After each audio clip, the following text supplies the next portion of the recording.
I am the Tofu Golem. Please enjoy the video. You begin by preparing the lock and phone. This saves retries. First, remove the battery cover and ensure cells show greater or equal to 20% charge, because low power causes pairing failures. Once done, disable nearby Bluetooth gadgets and keep your phone within 1-2 feet of the lock. The radio needs proximity.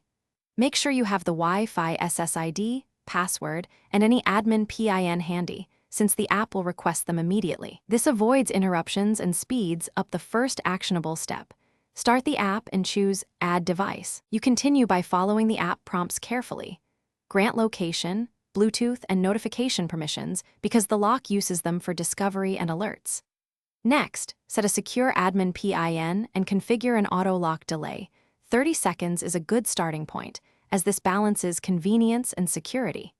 Then create user codes for family or guests, and if the app asks, run motor calibration so the lock learns travel endpoints. Make sure to note the beep and LED patterns.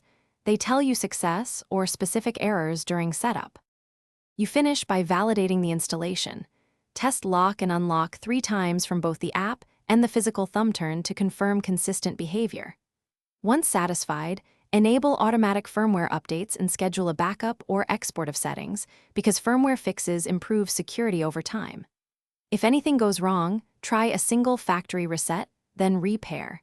If issues persist, capture the app log ID and contact support. This troubleshooting sequence isolates configuration faults before hardware service is needed.